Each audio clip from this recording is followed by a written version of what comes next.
So we continue with cross elasticity of demand. We are in the last line of it. We have substitute goods and complementary goods.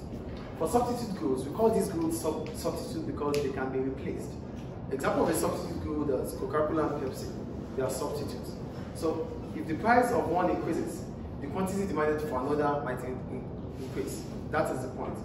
And for cost elasticity, we know cost elasticity means the responsiveness between the quantity demanded of the product, which is product A, has a significant impact in the price of product B. That is what cost elasticity is. The responsiveness of a product based on the fact that the price of another product has changed. That is cost elasticity. So how does it have an impact with substitute goods? For substitute goods, because they are goods that can be replaced, so an increase in price of product A, which is a substitute to product B, might increase the quantity demanded of product B. Do you get the point or not? Yes. There's an increase in the price of product A, which has a substitute as product B. So an increase in price of product A might bring about an increase in the quantity demanded of product B. That is a substitute. It depends. It depends on the situation, yes. Because maybe product A is better, but even if the price increases, people will still buy it. Yeah, but we want to see it. Yeah, we want to see it this way. We want to see other factors that affect your consumption to remain constant. So the only thing we want to talk about is the price. So we're not going to talk about quality. We're not going to talk about other factors. So here, when we're talking about price, other factors that might determine how much we buy remain constant, ceteris paribus. So that is how it works.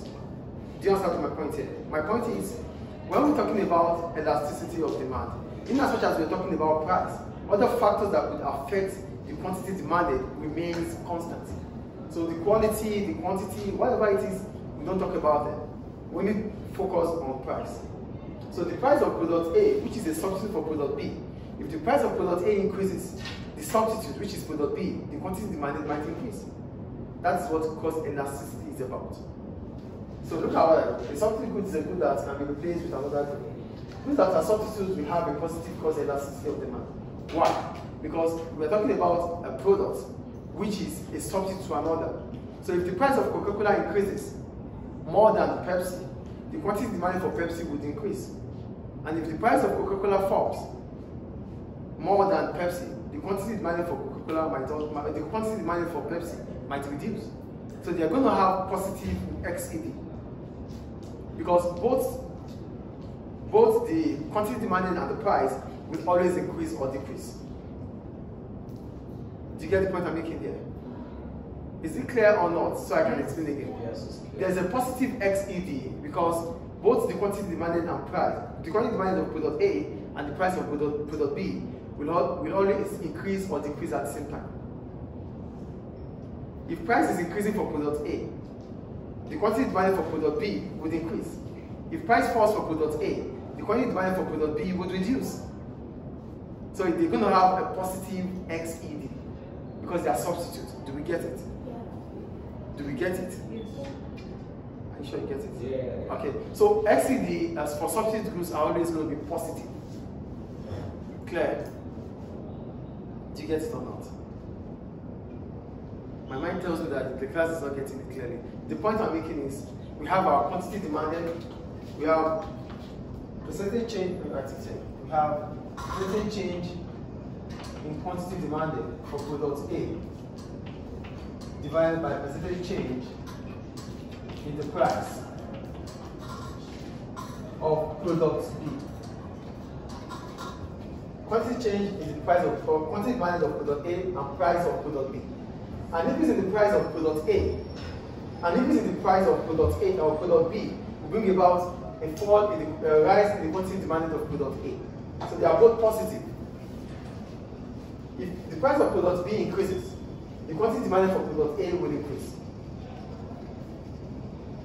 That is the positive aspect of it. It's going to be positive. If the price of product B reduces, the quantity demanded for product A reduces because they are cost elasticity.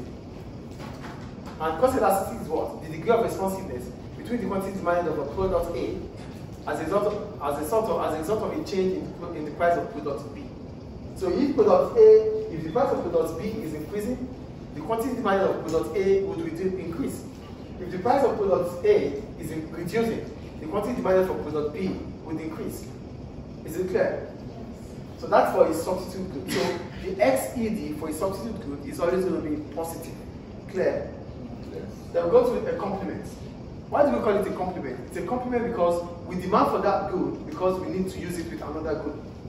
So a complement is the marker and the ink. They are complements. The marker and the ink inside, they are complements. So we're not going to need an ink if we don't have a marker. Yes or no? Yes. Yes. So we needed an ink because we have a marker that needs an ink. So this is what we call complements. So what happens to the cross elasticity of a complement group? The cross elasticity of a complement group will always be negative.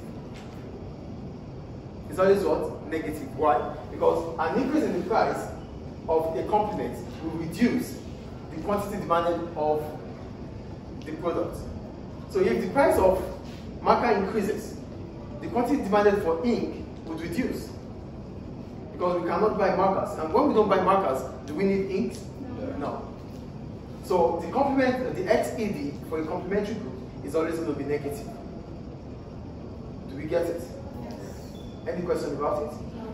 And the last one, goods that are not related. They are not related. So an increase in price of the good that is not related with another good would bring about XED 0. So the XED for a good, for a product that is not related would be 0. This is a marker and my wristwatch. What do they have to do in common? Nothing. An increase in the price of wristwatch does not affect the quantity demanded of markers. An increase in the price of markers does not affect the quantity demanded of wristwatch. They are not related. So the XED for a good or a product that is not related is 0. Do we understand? Yes, sir. For a substitute, the XED will be positive. For a complement, the XED will be negative. And for goods that are not related, the XED will be 0. That is the point. Is it clear?